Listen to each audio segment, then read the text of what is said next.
Welcome to the candidate forum for the Assembly District 64, sponsored by the Habra Regional Chamber of Commerce, the La Mirada Chamber of Commerce, and the Mirada Lamplighter. Pastor Jack, would you come and say a word for us? Hi everybody, we're at the Holiday Inn. This is Tony Aiello, La Mirada Blog. Here's Pastor Jack Miranda. Good evening, ladies and gentlemen. Can you stand with me? We are going to open up with a prayer, and then we're going to do what's pretty common. We're going to pledge allegiance to a wonderful flag, and then we're going to sing together a patriotic song. Some of us remember the words. There's a word in our pledge. This is the longest word, indivisible. And so let's see if we can, that's more of an aspiration these days than it is reality. And let's pray, and let's ask those of us who have a faith, please, always sensitive to the different faith traditions in the room. If you'll join me in a simple prayer, and we'll ease some of the nerves that might be up here at the dais. Thank you this evening. We thank you for the United States. Lord, we want that word united to be true. And so help each one of us do our own part in making that possible, to make indivisible not just the longest word, but a true word. And so as we listen to these candidates, each one of them with goals and aims and means, that we would listen with hearts and ears to hear. And you already know the results of the election, but we are going to play them out because we are human. And so bless us now, our time together. We ask this in your name. Amen. Amen. Masters of our meeting, would you please come up to the stand? Yeah, our host tonight is Tammy McDuff from the La Mirada Lamplighter. This is the 64th District State Assembly Candidate Forum.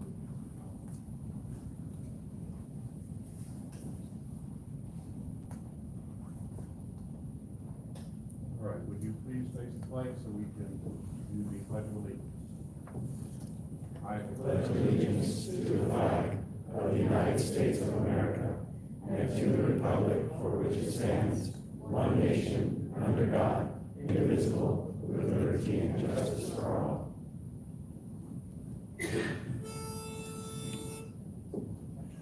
Oh, say, can you see by the dawn's early light what so proudly we hailed at the twilight's last gleaming, whose broad stripes and bright stars through the perilous fight for the ramparts we watched were so gallantly streaming, and the rocket's red glare, the boats bursting in air, gave proof through the night that our flag was still there.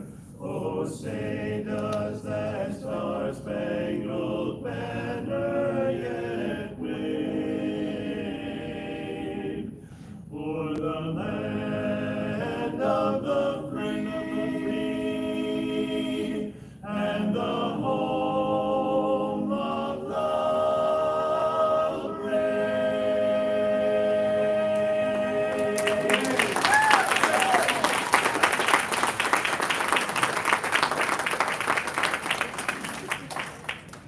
My name is Tammy McDuff, and I'm president of the La Mirada Chamber of Commerce. The purpose of the La Mirada Chamber is to promote business and to keep informed and active participating in local government. And I'm really new at public speaking, so if I stumble over my words, I'm sorry.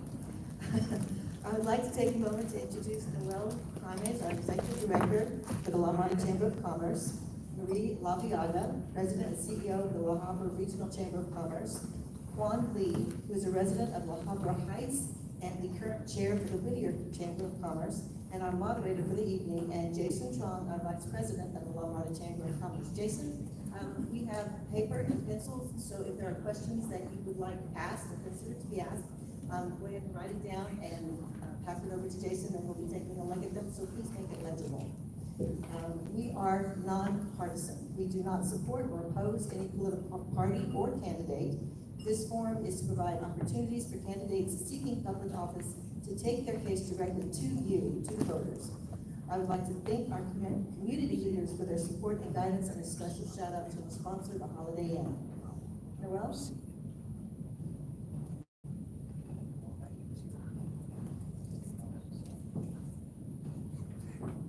Good evening, my name is Raul, and tonight's program is very simple. Our moderator will be asking a series of questions that affect us all, and hopefully they will address some of our business concerns. Our main theme is the business community, so we're hoping that any questions that come from the audience might address business concerns as well. Okay. And therefore, please feel free to write in big letters and pass it on to Jason. And then what we're going to do is we're going to filter some of the questions, because sometimes the questions from different people are asking basically the same question, and then we're going to share them with our moderator, Juan Lee. So outside of that, we also are streaming this live on YouTube. So for those of you that miss any questions or would like to review this event, you're welcome to go to our Facebook page tomorrow, and we will have a link of this live feed on YouTube for tomorrow on our Chamber Facebook page. So with that, I'd like to introduce Marie, and she will be introducing the candidates.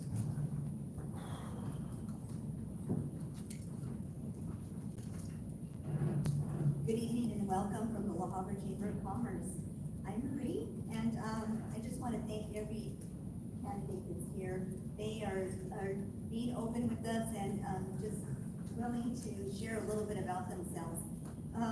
Each candidate is running for the Assembly District for the 64th District, and we are grateful to have them here today. I'm sorry, I thought I was going to not be nervous, but I guess I'm I didn't think I was ready. But we look so forward to hearing from each of them. So, to my far right, we have Elizabeth Alcantar. Oh, there you go. Thank you so much from Cudahy. So thank you for being here. Next, we have Robert Cancio, and he's from Norwalk. Next, we have, I'm sorry, I skipped Blanca Pacheco from Downey. And then we have Rosa Espinosa from the Bahabra area. And last but not least, we have Paul Ortiz Jr. Raul,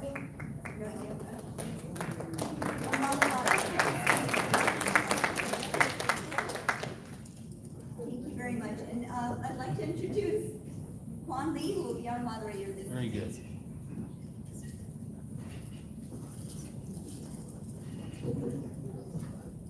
Good evening, ladies and gentlemen, and I'm sure the candidates appreciate your attendance here. So tonight's format is a forum, not a debate.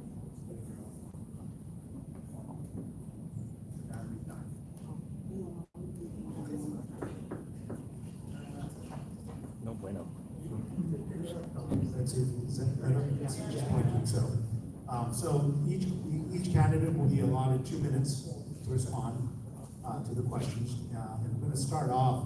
So I have 5 numbers so that everybody has an opportunity to start off their answers. We're going to pick randomly. And so the first question will be, we're going to be stating your name, your background, and the reason you are running, and for the assembly, and your qualifications. So if you spend 2 minutes with us, we're going to start with candidate number 5. It's going to be Raul Ortiz, Mirada.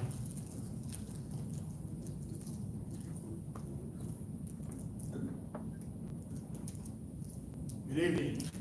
Well, I am Reverend Raul Ortiz Jr., and while I'm running for State Assembly, District 64, we all see the challenges before us, the impact over the last 2 years, the direction California continues to go.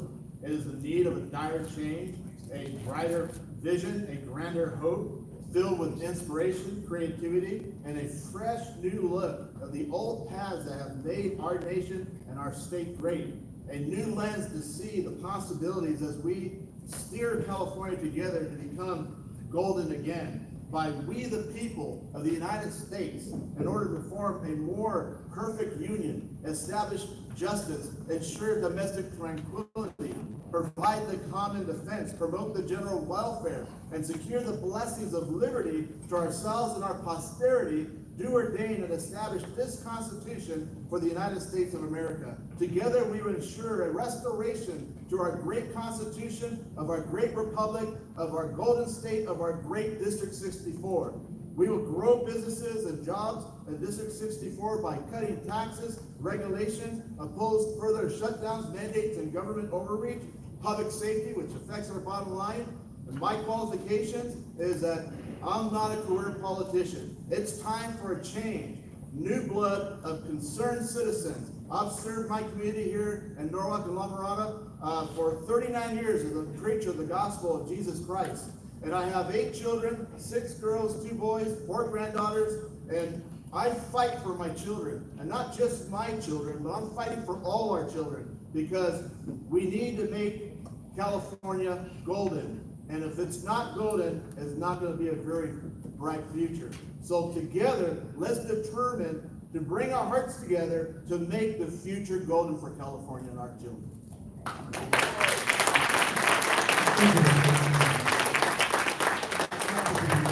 Number one at the far end, Elizabeth Alcantar from Cudahy.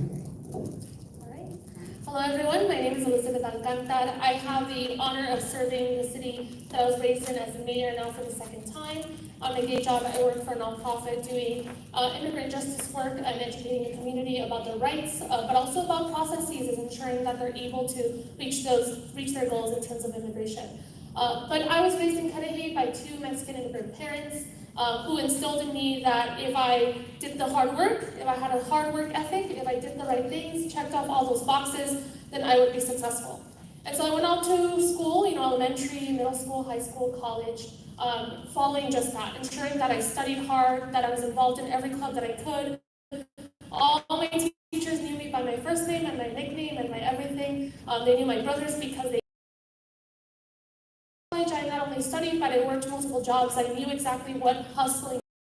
I didn't have my own business, but I knew that it meant that I had to work hard and double as hard because I was a student and a worker at the same time.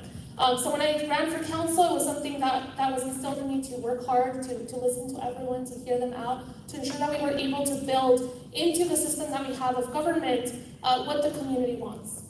When I came onto the city council, it was not something that was connected to the community. Community did not know how to reach their council members. Community did not know what their council members' goals were, what they were doing. Frankly, in the past, there was corruption scandals in Cudahy. And a lot of that was part of that disconnect.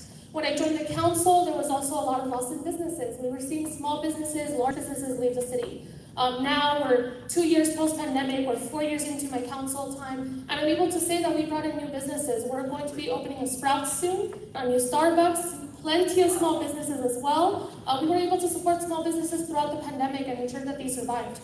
We didn't see closures as other cities did, and it was because we were there. I checked in personally with these businesses, ensured that they were successful, and it's because of that we're able to count on our small businesses and our communities as succeeding. Thank you. Thank you. Next up is Blanca Pacheco, Downey, 2 minutes. Thank you, and welcome everyone. I just want to start off with just thanking you all for being here this evening. Thank you for hearing us as candidates and knowing who we are as individuals. My name is Blanca Pacheco. I am the mayor of the city of Downey and also a local attorney. I grew up in the area. My parents are hardworking individuals. My mother is a registered nurse, worked at LAC USC Medical Center, and my dad was a school bus driver. They instilled in me strong work ethics. And because of that, I grew up in Downey, but I went to school in Cudahy. I went to school, middle school in Downey and high school in Downey, went on to Cerritos Community College, UCLA, and Louisville Law School. My pathway was always to become one day a judge. But then I got involved in my community. I got involved with Kiwanis Club of Downey, became president of my Kiwanis Club, and I was encouraged to run. So I ran in 2016 and won my re-election in 2020. I've been 2 times as mayor and served my community proudly, and now I'm ready to go to the state assembly. I'm ready to work on behalf of you, the residents, our business owners, our community. We need somebody in Sacramento who will listen, and I've done that in Downey. I've worked with businesses. I've been involved with my local Chamber of Commerce in Downey. And so the residents, the businesses are behind me in Downey, and I will promise to work hard for our businesses, make sure we have affordable housing, infrastructure improvements, which are so necessary, and make sure our businesses get through COVID, and make sure we are better prepared for the next crisis. So I thank you all, and I appreciate you all being here this evening. Thank you, Ms. Pacheco.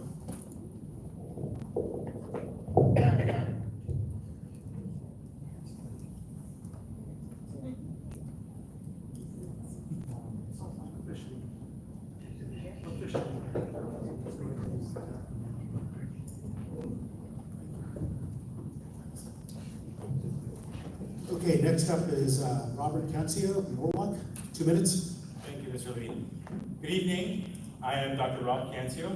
I am a combat veteran. I'm an educator. I'm a local businessman, and I'm a member of the Board of Education for the Norwalk Laviana Unified School District. And I am your local son. I'm a lifelong servant leader here in Norwalk and La Mirada. As a statistician, I see the bigger picture on what works and what doesn't work when it comes to business. And through my faithful military service, my education, and throughout my career, I've developed a simple worldview, which is the role of government is to support a fair playing field when it comes to business and not to over-regulate it. This assembly seat is significantly important here for our community. It means something for us, for the growing needs of our residents. We need new direction that works towards data-driven solutions and not the same dead-end buzzword from stale established puppets. Each of you here have a choice to make when you're watching at home or really looking at all the materials, which is, do you choose a veteran leader with new direction, a homegrown, business-friendly candidate who leads with conviction, who leads from the front, or will you choose some of the same? A seasoned politician who gives you buzzwords, makes you empty promises, has no game plan, no data-driven solutions. My name is Dr. Robert Cancio. I do deliver results. I do not deliver excuses. Don't vote for another buzzword candidate. Thank you. Thank you, Mr. Cancio. Next up, Rosa Espinoza, Bahabra. Good evening, everyone. My name is Rosa Espinosa, and like most of these candidates here, we are all lifelong residents of our community where we were raised. Mine is the city of Habra. I grew up in a migrant camp called the Red Camp that was specifically built by the Citrus Association for the Migrant Workers. My father was a citrus picker, and my mother cleaned houses. Occasionally, she would work for Hunt's Packing company, and we would help her. My sisters and I would go out and help her clean houses when she needed that.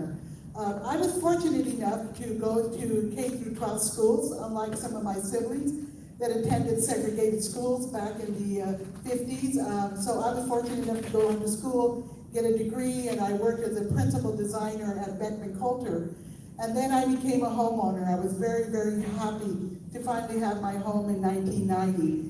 But that neighborhood, my dream turned into a nightmare when I realized that there was a lot of gang activity in my neighborhood. Now I could have grabbed low-hanging fruit and just said, let someone else deal with it.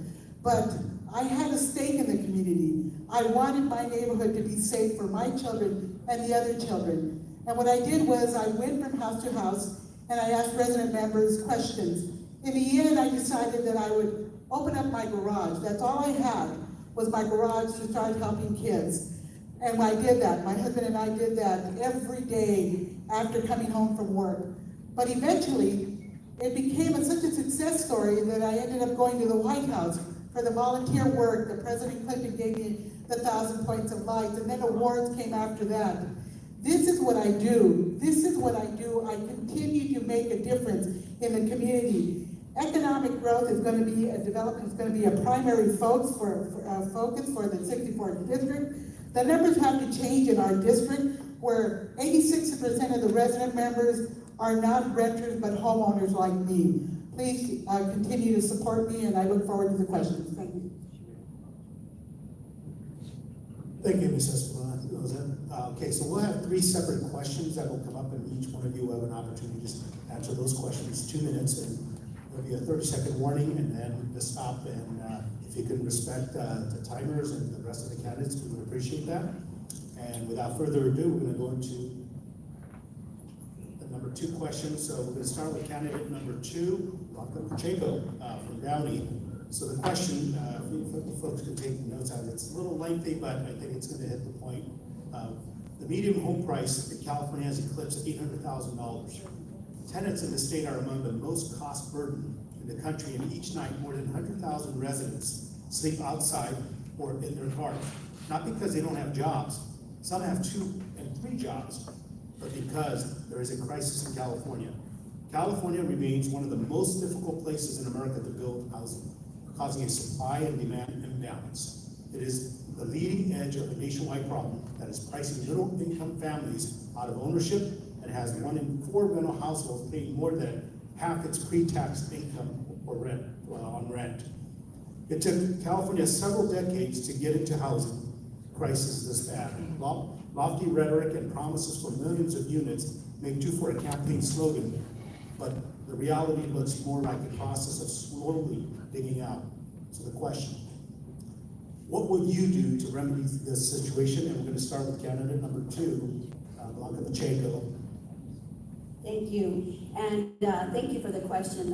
Housing is one of the issues that I want to tackle when I get to Sacramento. I have been involved with housing. I'm the former chair of the Housing and Economic Development for the League of California Cities, which is a statewide organization in which we discuss different legislation as to whether to support or oppose. These are different legislations that would affect our cities in La Mirada, Downey, the Habra. And so housing is something that I have been working on, and I tell everyone that we are dealing with a housing crisis, but it's not just a housing crisis, it's an affordability crisis. So many of us are not able to purchase homes, and so it's become a difficult situation. Growing up, my parents didn't buy their first home until I was 21. And fortunately, they helped me buy my first home about 15 years ago. And so I'm proud to say that I live in Downey, but many of us or our loved ones are not able to afford one. And so we need to do more. But it should not be a one-size-fits-all. And as an assembly member, I will work with our cities to provide the resources and the funding necessary so that we can create affordable housing, provide the resources and tools for developers, the carrots necessary for them to create affordable housing. We've done that in the city of Downey. We have created an inclusionary ordinance in the city. And so this is something that needs to be done in other cities, but it should not be Sacramento dictating what needs to be done in your cities. It should be an approach where it's a balanced approach, where we work together to solve this problem. It's only when we work together can we accomplish anything. Thank you, Mr. Pacheco. Mr. Cancio, 2 minutes. Now we have the heaviest microphone, so please give us some time. This will be.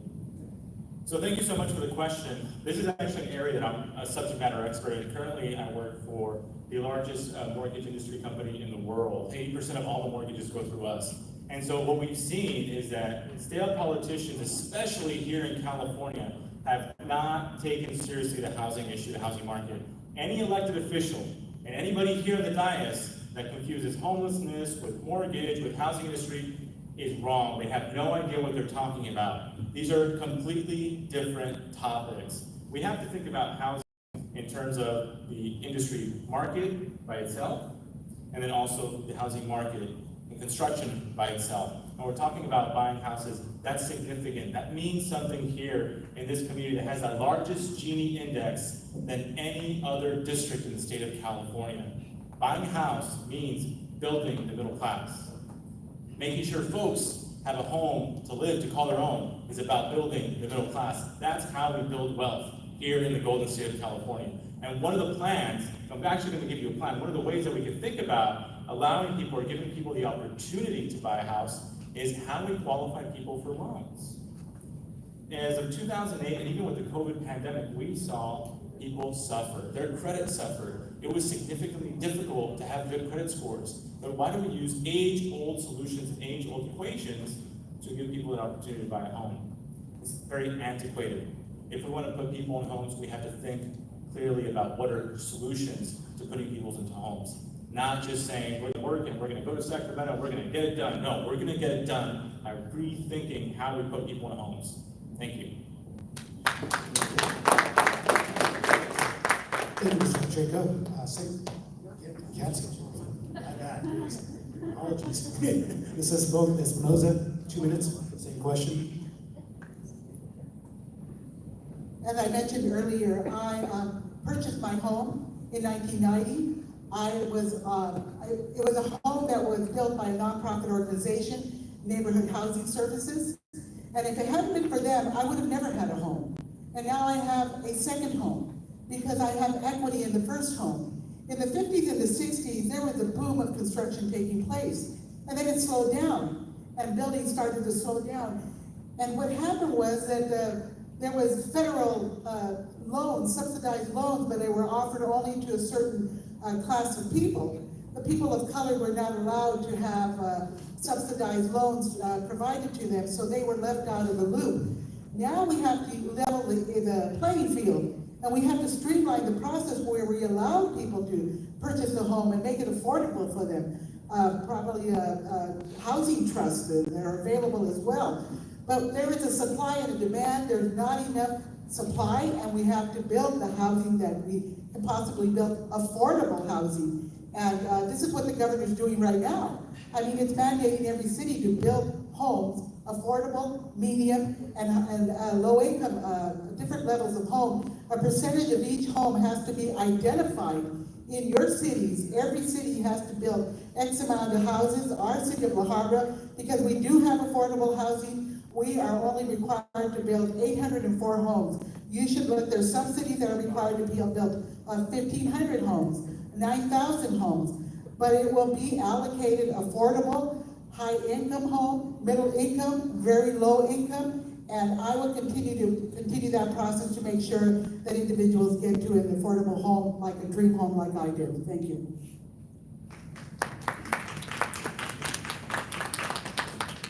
Thank you, thank you, Ms. Espinoza. Same question, Mr. Ortiz, 2 minutes.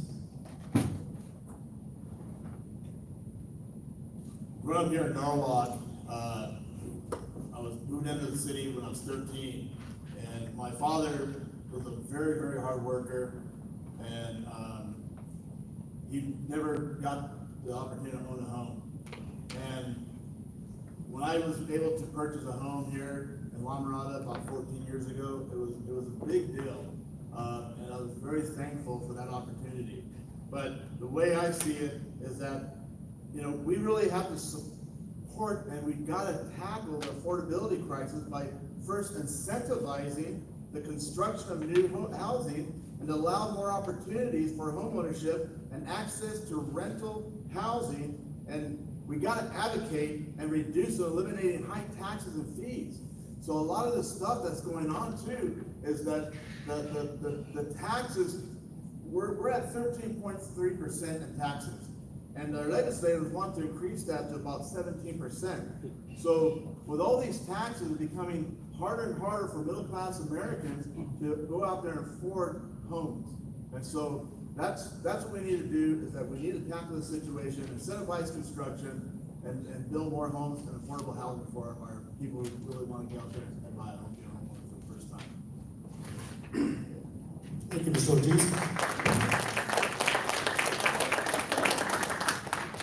Back to Ms. Alcantar, same question, 2 minutes. Perfect. Thank you for the question.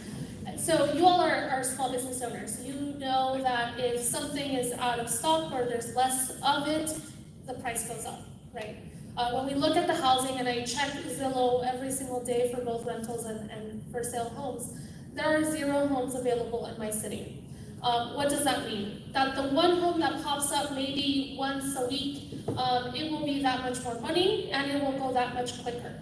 And so the question is right in that we're making it so difficult to build that it's expensive on the person that's building it, and then it ends up being expensive for the person buying it. What does that mean? That there's less development, that means that there's less homes available, that means it's more expensive. I have a story that's different from the other candidates in that unfortunately my parents still have not been able to buy a home. They've been working their whole lives, they've been working in this country, and no ability to buy a home. I've been working and I'm trying, I'm hoping to one day buy a home, but the reality is when I look at the math, it's not there. And it's because we're making it so difficult to build housing. When you look at the actual cost of development of housing, you see that one parking space, one blank, empty parking space, no garage cover, none of that, it starts at about $50,000. So what does that mean? If you add, a nice sizable 2-car garage, and then you have the 2 outdoor car spaces, that's at least $400,000, $200,000, sorry. I promise I'm better at math than that. But $200,000 just in parking space, and then there's all the other costs available to that. In Cudahy, we have been building housing, we have made it easier to develop housing that's affordable. And I always want to say housing that's affordable versus capital AH affordable housing. Because capital A affordable, capital H housing is not housing that's affordable, and we're seeing that because the median income varies so much throughout the county. It doesn't make sense for every single city to follow that same guideline. And so for me, that's one of the issues we have to tackle. It's about developing the housing and ensuring that it's easier to build more housing. It's about AMI guidelines and ensuring that income qualifies. It's a multi-pronged approach. Thank you. Thank you. I'd like to thank all the candidates actually at this point. We're keeping up with that 2 minute, and we may go over a few seconds if you have to finish a statement, so we will allow that. But most of the questions so far we're within 2 minutes. So we'll go to question number 2, and we're going to start with Espinosa. And this is a 2-part question, and you may want to take some notes on this because we're going to address that now. If Senate Bill 1044 were in effect right now, any employee in California could refuse to show up to work today, regardless of their health and safety precautions taken by their employers. The breadth of the bill would cripple emergency response, ignores existing protections, and undermine Cal OSHA's existing health and safety procedures. Second question. So Senate Bill 1044 were in effect right now. Any employee in California could refuse to show up to work today. This is a proposed Senate Bill 1044, regardless of their health and safety precautions taken by their employers.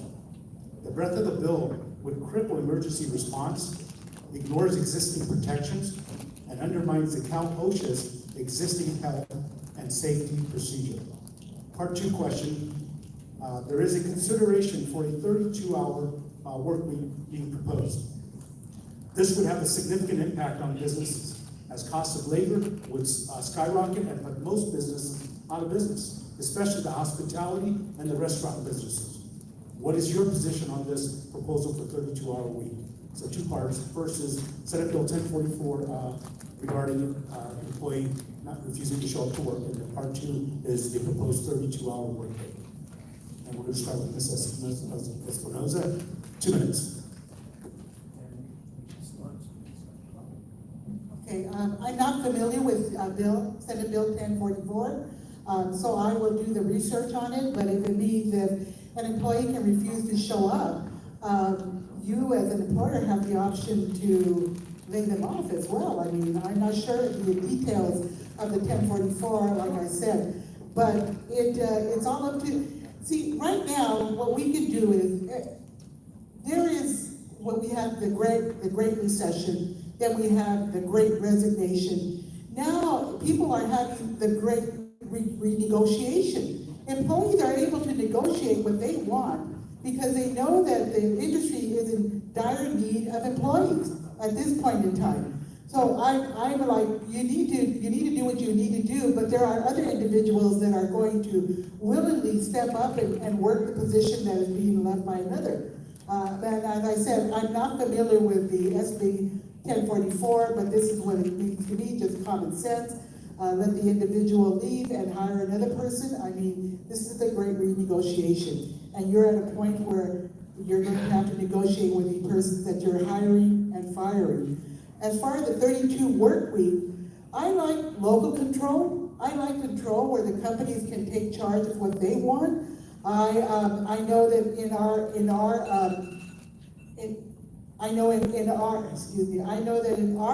our city hall, they do work 4 days a week, 10 hours a day. So I think you have the local control of the individual companies and they make the decision at the end. Thank you, Ms. Espinoza. We're going to go backwards now. We're going to go to Mr. Cancio, Norwalk. 2 minutes, same question. If you need me to read the question, I'll be glad to do so. Don't worry, Mr. Lee, I have a good memory. Thank you. I'll save your voice for more questions. So I'll share a little story.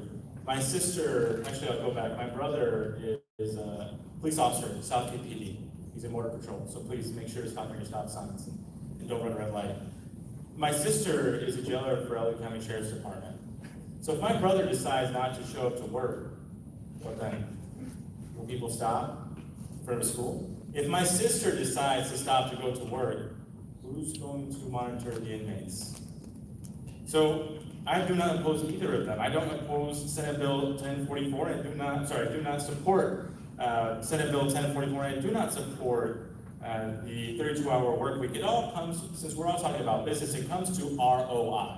What is the return on investment? There is absolutely zero return on investment when it comes to SB 1044. Just like there is zero benefit in having my brother not patrol the streets and make sure they're safe, and my sister not be at the jails and make sure that they're safe for the inmates and also safe for the other officers. So, when you think about the rationality behind both of these questions, absolutely not. We have to continue to help support business. This doesn't support business and innovation. This is the state of California. This is the golden state of opportunity. We have to continue to make it an opportunity. Thank you.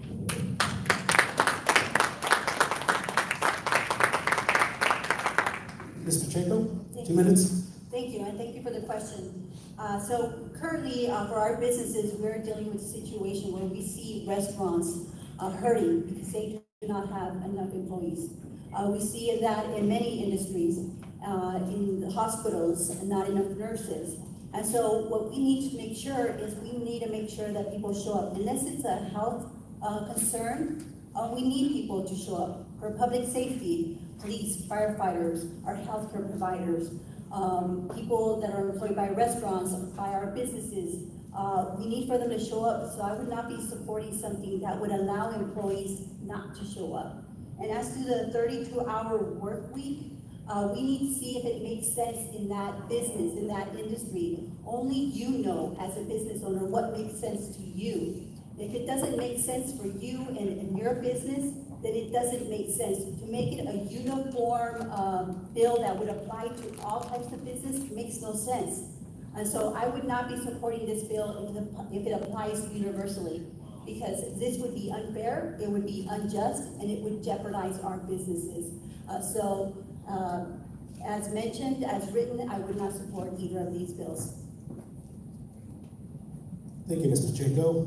Next, Ms. Alcantar, 2 minutes. Sure, thank you. I was hoping to go third so I could help a few of the candidates out in terms of what SB 1044 is. But it's okay, I'll go fourth. So Senate Bill 1044 is actually a bill that says in the case of natural disasters, then employees could possibly not show up. And the idea behind it is that there's possibly a health concern, right? And I imagine that the reason that this bill came forward is because of the case in Ohio.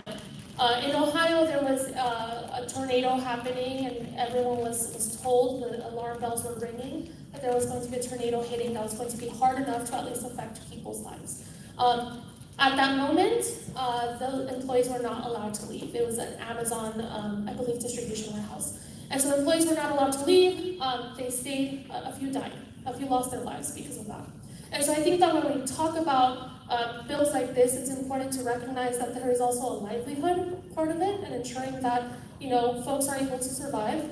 I do think it's also, we have to revisit what that means for in terms of emergency services, right? Because if there's a tornado happening, then we want to make sure that not in California, but in Ohio, right? But in California, let's say there's an earthquake or a fire or any of the natural disasters we do get in California, and then there is someone to respond. And so just wanted to leave that for everyone, the reasoning for why that bill was possibly introduced and what the bill actually is. In terms of the 32-hour work week, I do think that that is a one-size-fits-all approach versus taking a look at the industry and what it actually looks like, especially as we look at right now the Great Resignation and the I like the name of the Great Renegotiation, right? Because there is a lot of renegotiation happening between employee and employer, and so we do have to look at what that bill looks like. But in terms of SB 1044, there you go. Yeah. Thank you. Thank you. Mr. Ortiz, same question, 2 minutes. Like Rose, I really need to research SB 1044, especially after what Elizabeth just stated. But at face value, really, to me, it seems like it really pigeonholes the small business owner and doesn't give them much leverage at that point. Being in a leadership position in the industry that I'm in, it's already hard to find workers that want to work. It's taken me, whenever I get a route that goes down, it can take me up to 6 months before I get someone to actually fill that space. And so to have something like this where, they can refuse to go to work and we got a customer base down there expecting our technicians to show up to that door to take care of that service, this would be a horrible bill for my industry. Absolutely. And a 32-hour work week, I think, again, that right there should not be one size fits all. It needs to be what makes sense to that business. So I would definitely be opposed to both bills.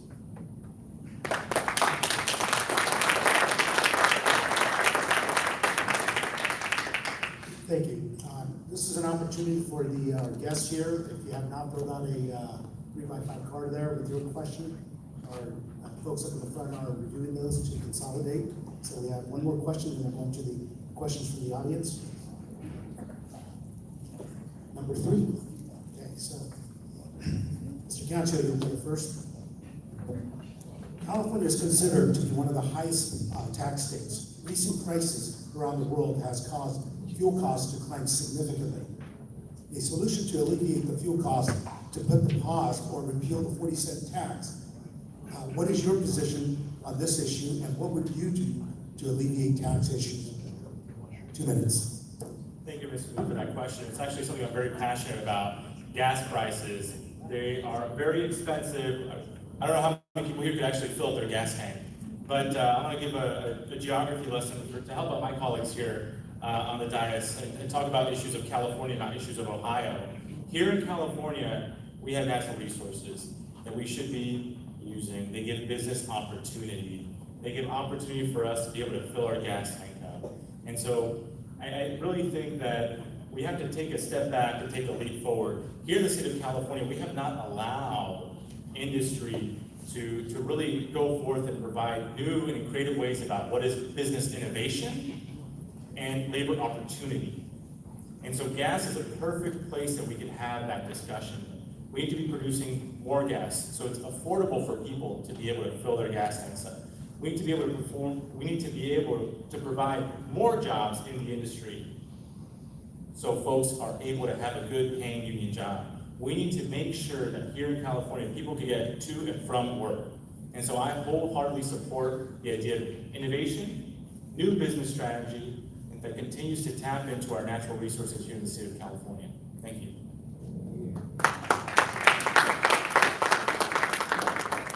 Thank you, Mr. Cancio. Ms. Espinoza, 2 minutes, same question.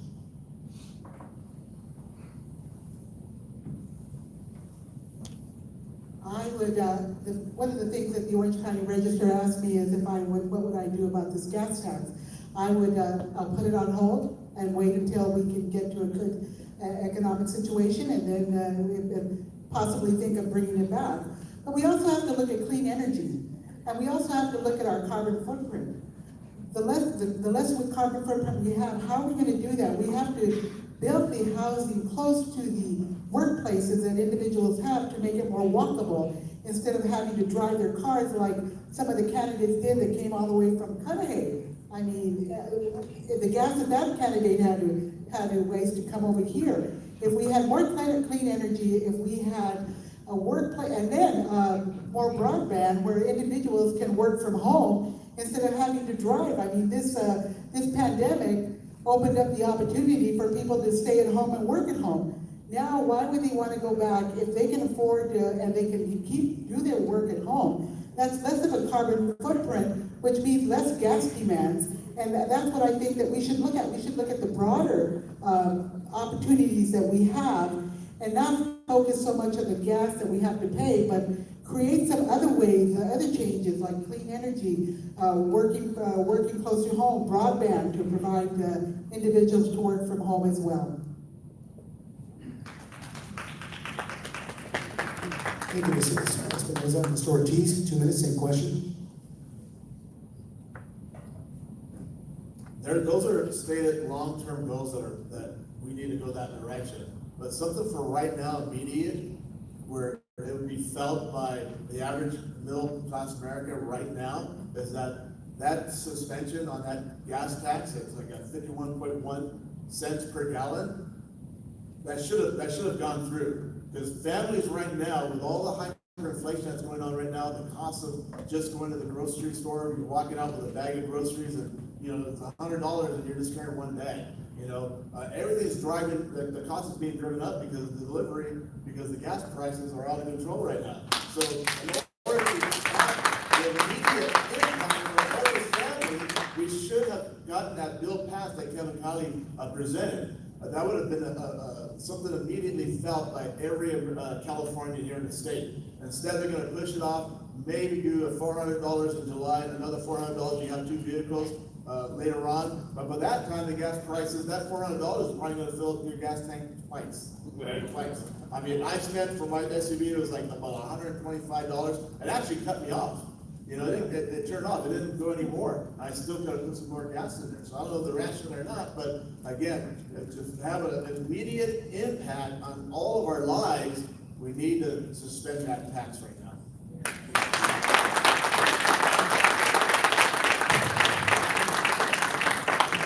Thank you, Mr. Ortiz. Ms. Alcantar, same question, 2 minutes. Perfect, thank you. So I see where the incentive is to talk about repealing the gas tax. However, I also see that at least in a lot of the cities on my drive over here, there was a lot of need for actually repairing our infrastructure, our roads, ensuring that we're able to get from point A to point B. And as was mentioned, my drive was significantly longer, it was 45 minutes. And thankfully I drive a hybrid vehicle, so my gas tank is only about $50 versus other vehicles.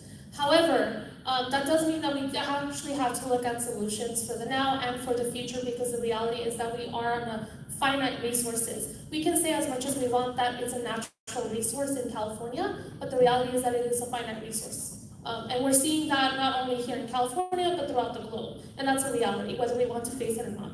And so we have to address the issue of climate change, and that means also subsidizing and promoting and ensuring that our communities are able to utilize the equipment and the vehicles that don't rely on finite resources like this. It means moving forward to other types of energies. And I know that it may not be a popular response in this room, but I want to be honest with all of you, of course, and ensure that we're actually addressing the actual issue, which is of ensuring that folks in their homes have the money to survive. That means ensuring that we have good jobs. That means moving on to cleaner energy so that we're able to survive and breathe. The area that I come from, surrounded by highways. To our north, we have excise facilities that was polluting our neighborhood for 30 years. To our north, we also have rendering plants that every single morning we have dead animal carcass smells coming through to our side of the city. We have refineries, we have all these different issues, and we're not addressing that issue, which is an issue of transportation as well. Thank you. All the signs are wrong. Thank you, Ms. Alcantar. Ms. Pacheco, same question, 2 minutes. Thank you. So thank you for the question. This is regarding the gas tax. And I am also not in support of repealing the gas tax. We are using the gas tax to improve our infrastructure, to improve our roads, our streets, and that's important. We need to improve our infrastructure. What I think we should be doing is we should be investing in other types of energies. We need to be making sure we're mindful of the environment. I am in support of what the governor has proposed to provide rebates to families, to provide rebates to people that own vehicles. But we need to make sure we're mindful of our climate.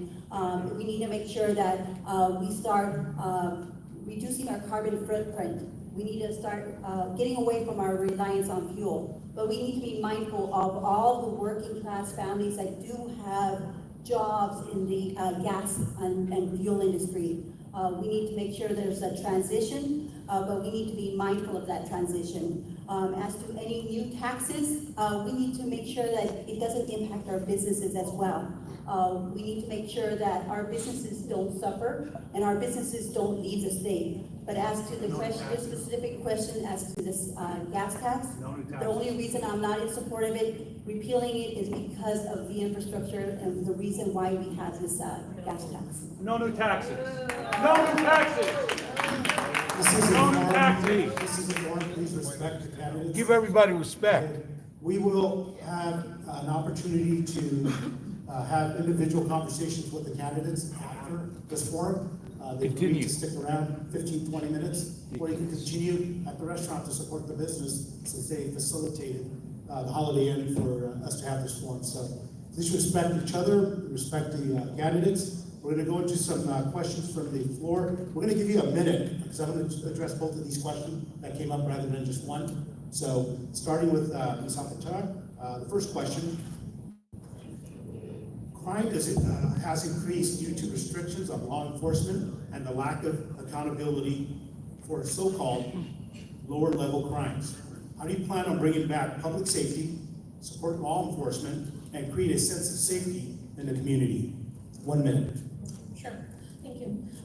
So public safety, I think, whenever we think of the word, or phrase, I should say, public safety, we only think of one approach, and it means police and officers, but it also, I think we should broaden it toward our paramedics and firefighters, mental health professionals, frankly. When it comes to public safety, a lot of the concerns, and when I speak to folks, the biggest issue is someone on the street that lives on the street is having a mental health crisis, they attacked me, frankly, at least in my city. That's the biggest issue.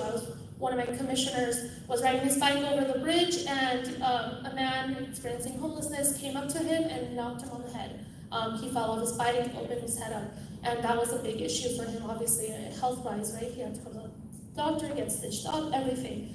He called the police, and unfortunately the response was, I'm sorry, I'm not going to arrest him, I know he's there, but because the DA won't do anything about it, then I won't do anything about it. The reality, though, and I want us to pause there, is that that's not quite true, right? They can arrest, that is still an ability.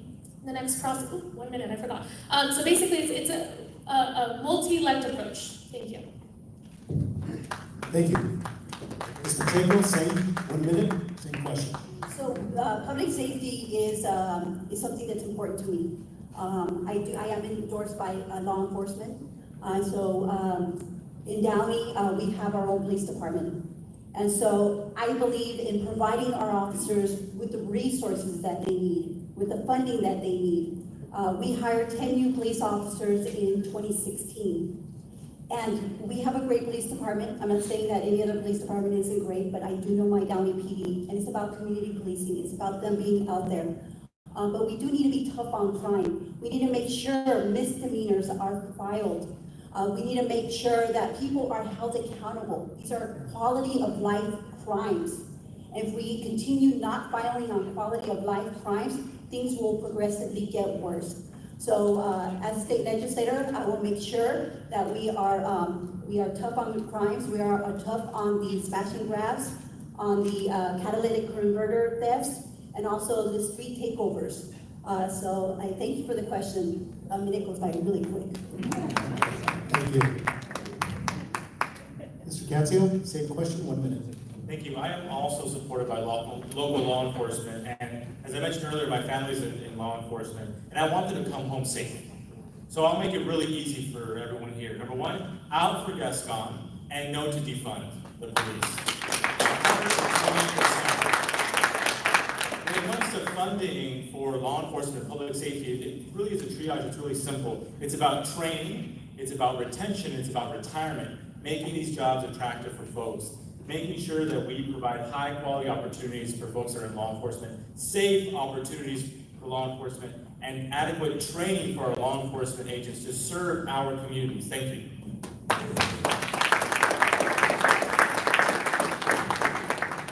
Same question, Ms. Espinoza, 1 minute.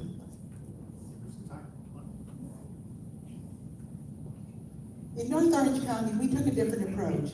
In 2017, Senator Josh Newman came up with some funding and approached the nonprofits, approached 11 cities with all their police departments. We came together as nonprofits and police departments, and we worked. We promised that we would collaborate to work on at-risk youth, and we worked with the homeless as well. We brought in the Boys and Girls Club, other nonprofits, but it encompassed all the police departments in North Orange County. Got now to 20, after 4 years, this funding was for 4 years. After 4 years, it was so successful that now they've continued to provide a 5th year. And now Congress has added funding to continue it as well. They are now replicating this program out in Northern California. It cannot be the police department by themselves.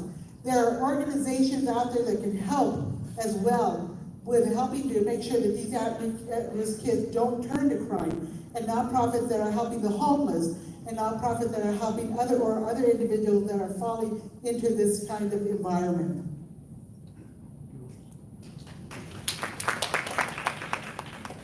Thank you for that. Mr. Ortiz, 1 minute. I'm gonna second what Rob said. That was his comment. We gotta get rid of him. And also, we need to refund our law enforcement and give them the resources that they need and hire more law enforcement officers. I've been a victim over at my office here in Baldwin Park, where I've had my 8 Cadillac Converters stolen in 1 weekend. I had like $15,000 right there to get them replaced. I had a guy kept on hopping over the fence, taking out the little rear mirrors, $125 to $130 a piece. That happened like 15 times. I finally had to put a barbed wire fence around my whole office, and that was like $12,000. So that was about $30,000 off of my profit for my office. So what we need to do is we need to repeal 47 and 57 and AB 109. That's what we need to do. We need to repeal it. We want our business to flourish, and we want to attract more business into California, into our district. We got to get tougher on crime.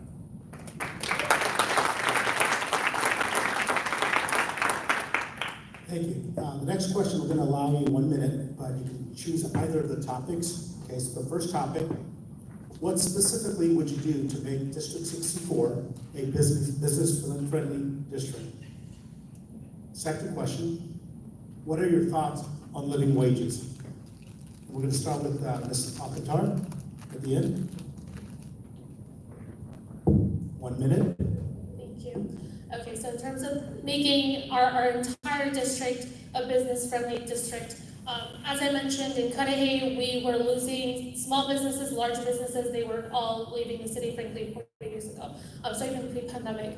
And during the pandemic, we were able to retain businesses because we were actually checking in and hearing them out what exactly they needed versus, like I said, I don't own a business. I am not the professional on a small business.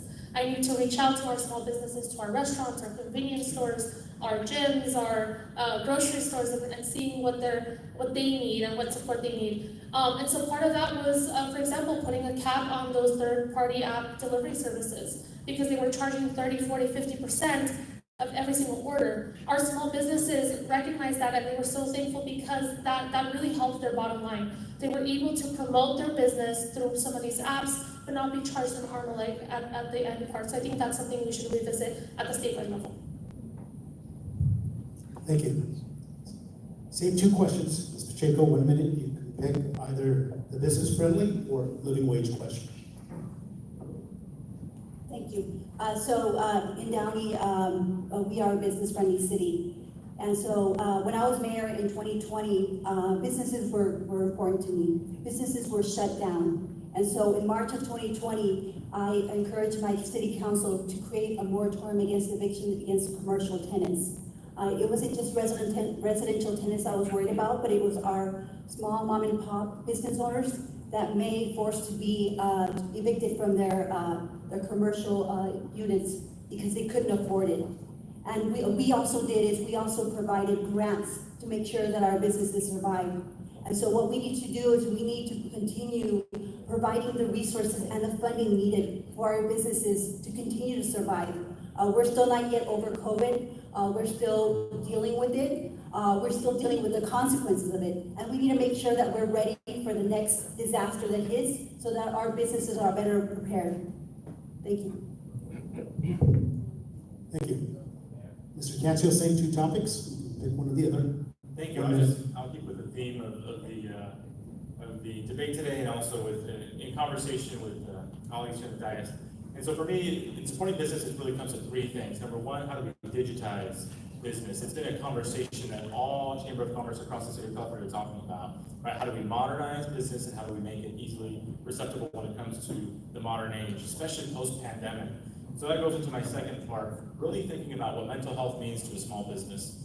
We know what health means for professionals in education and healthcare, but we haven't had a serious conversation of how it feels to be in a small business, to be stressed out, especially during COVID. So we need to have supports for mental health. And the third is ROI grants, zero interest grants that really focus and fixate on supporting businesses, especially as they're transitioning from a pre-COVID, during COVID, and post-COVID world. Thank you. Thank you. Mrs. Espinoza, same two questions. I would go with the business as well. When it comes to business ownership, complexity can be the enemy of equity. The regulatory environment is difficult to navigate for any business, especially the small business owner who doesn't have a team of lawyers for whatever situation arises on that particular day. There are processes like CEQA that have to be streamlined and reformed. Mandates, unfunded mandates are continuing to be a problem for our business owners as well. Regulatory environments, we have to change those regulatory environments where we need to for the business owners, because businesses are going to come no matter what. One is going to leave and another one is going to take its place. This is the beauty of this country here, the beauty of California. But what is the most important for me is that we have to address the regulatory environment that is presently in the state of California and see how we can make it more business friendly for all the cities and business owners. Thank you for that. Mr. Ortiz, same question. So I'm gonna break the mold a little bit here. I'm gonna go with livable wages. You know, we don't get paid for the hour, we get paid for the value that we bring to that hour. This is one of the things I harp on all the time, especially with my workforce, is that you get paid for the value that you bring to that hour.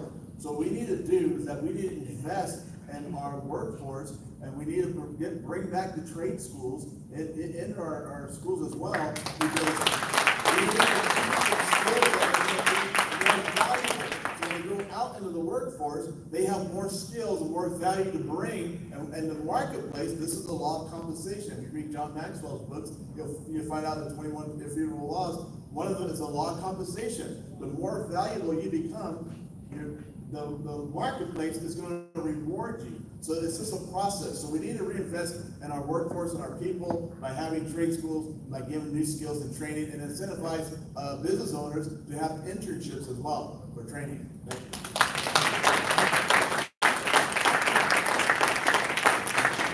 Thank you. We're going to have closing comments. We're going to start with Ms. Alcantar. We're going to give you 2 minutes. Give us your position and your closing comments. 2 minutes. Let's go with Ms. Pacheco. Go ahead and start. So again, I want to thank all of you for joining us here this evening. We have elected officials here. We have community members here. And so I want to thank you all for joining us here. Like mentioned, I'm the mayor of Downey, I'm a local attorney, I'm a business owner. I understand the needs of our business owners. My parents are real estate brokers. They have a business. I understand the needs of their business as well. So as an attorney, as a real estate broker, I promise you, once I get to the state legislation, I will work with your elected officials. I will make sure that there is not a one-size-fits-all, and I will make sure and get input from everyone, because that's extremely critical. I have worked along party lines, my council, we have had a majority Republican at one point. So I believe that we all need to work together to solve the problems on a statewide level. And so that's what I promise you as your next assembly member, that I will work hard for the community and be in touch with your local elected officials so we can work together and get the work done for our state. So I want to thank you all, and I wish you all a good evening. Thank you. Ms. Alcantar, Sorry about that. 2 minutes. Sensitive. So first of all, I want to thank you all for having us today. I know that it's difficult to organize a forum, much more difficult to come out and listen to candidates for an hour or so. So I appreciate your time. I decided to run because I think it's important to have folks that listen. I know you all heard what I have to say, but I'm also interested in hearing what you all have to say. That's the approach that I've taken in every single issue that I've taken on part of council. I ran for council because it was something that not that I expected, but it was something that came from my organizing. I started getting involved because I was the first one to go off to college, and I realized that I had to Google. I had to Google how to apply, how to get financial aid, how to sign up for my classes, because I didn't have a college counselor. Part of that is a failed funding mechanism for our local schools. But I didn't have that support system, and so I started organizing workshops for our students in Cudahy to ensure that they knew the pathway. It was alumni to peer workshops. That's how I started going to city council meetings. I just wanted to know how we get free space in our community to ensure we can have these workshops. We hosted hundreds of students every single workshop within Cudahy. And it was because of that reason that I got involved. I got involved because I care, not because I wanted to be a politician. Frankly, I was a very shy child. This is not something that I envisioned myself doing. But I got into this work because I care for the community that I serve. I care for Cudahy and for Southeast LA, for the district. It's because it's not just one city. I shop in Cudahy, I live in Cudahy, but I also shop in Downey. I shop in Norwalk. I was just in La Mirada for one of the new businesses and trying them out, right? This district connects so many of us in so many ways, whether you have family or friends in other cities. And I want to be the person that represents our district as a whole, to ensure that I listen to our cities, to our residents, to our parents, our students, our small businesses, and ensure that we're able to have a voice in Sacramento. That's why I ran, and I hope to hear from you soon as well. Thank you. Mr. Cancio, 2 minutes. Thank you so much, Mr. Lee, for the questions and for keeping the peace, for the La Mirada Chamber of Commerce, and for everyone here listening. So for me, I'm probably one of the only candidates up here who actually has written a blank check to the United States of America and said, I love you, and here's my life. And I continue to do so, especially as an elected official. I do want to correct that we have ample opportunities here in our school district.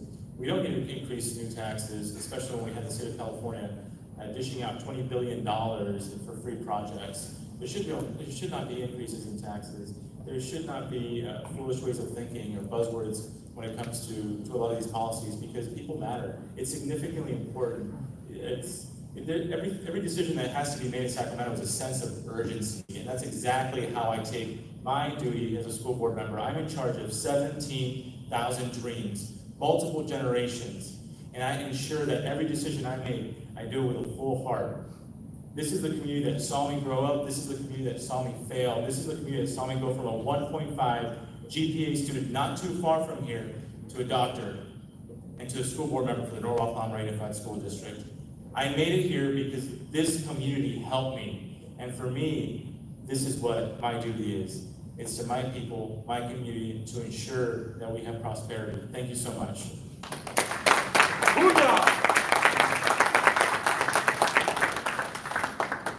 Ms. Espinoza, 2 minutes. Well, first of all, I'd like to thank the La Habra and the La Mirada Chambers of Commerce and the Holiday Inn for hosting this event. I'm very honored to be here with all these candidates. I just got to know them today, and I know that whatever candidate wins, you're going to have a good representative in the 64th district. My goal is to promote economic development and growth in every corner of the 64th district. I recall that, during my 20 years in office now, I've seen many businesses in the city of Habra that have opened up, and I'm sure every candidate in this table have seen as well in their cities. I recall that at the State of the City address, Mayor Ng of La Mirada had mentioned that he shops at Sam's Club in La Habra, and only because it's the only Sam's Club there is, and there isn't one in La Mirada. But I think we all shop in other cities. We don't just stay in our own little boundaries. I shopped in La Mirada. My mother and grandfather are buried here in the cemetery in La Mirada, and my doctor is in La Mirada. My hospital is the Whittier Presbyterian Hospital. So we're all over the map when it comes to this. So my tax dollars are spent in all the cities around here as well. My daughter's girlfriend goes to Elena Ochoa School, and so it goes all the way to Cudahy to La Habra that we travel. But my goal is to have economic growth and development that needs to be the primary focus as we move forward. We have to grow the business environment in this district to be able to provide the tax dollars that the municipalities and counties and the state need. So I'm here to support you. I'm here to work with all the cities, and I would be proud to be your representative for the 64th district.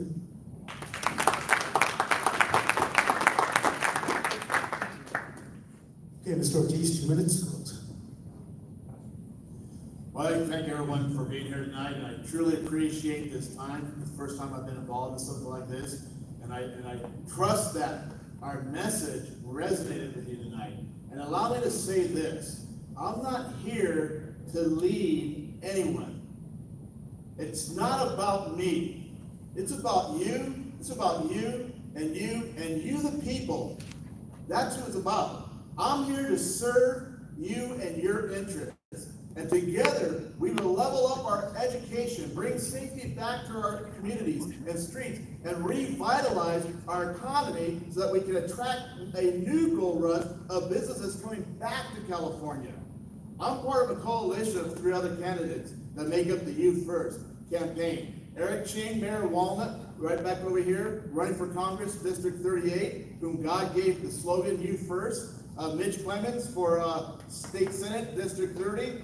Jessica Martinez, new Mayor Pro Tem. Congratulations to Whittier, AD 56. And Raul Ortiz Jr., this redheaded Mexican right here, for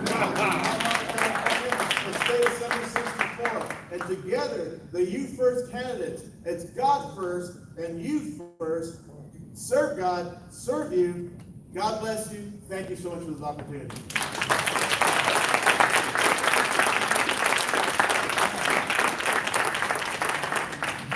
How about another round of applause for the candidates?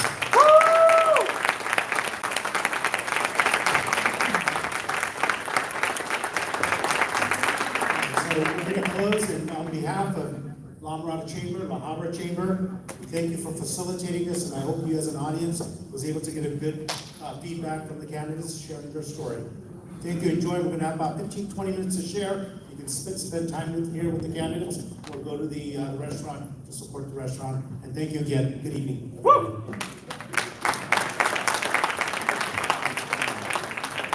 One more comment here. All right, good evening, everybody. On behalf of the city of La Mirada, little tight.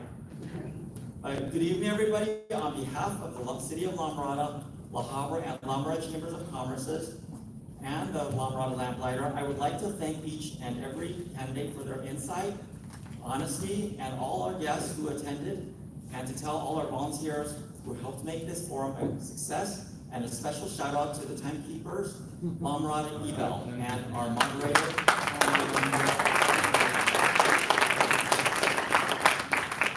We would also like to extend gratitude to the Holiday Inn for their hospitality and generosity in providing this beautiful ballroom.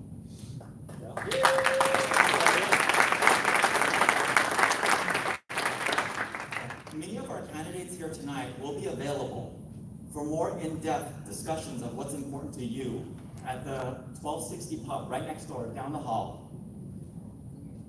And we would also add one more thing. Tomorrow at 7 a.m. at this location, there will be the La Mirada Mayor's Prayer Breakfast.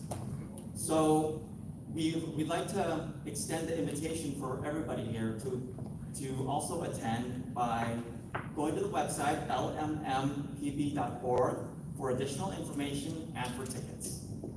Thank you so much for attending and have a fantastic evening.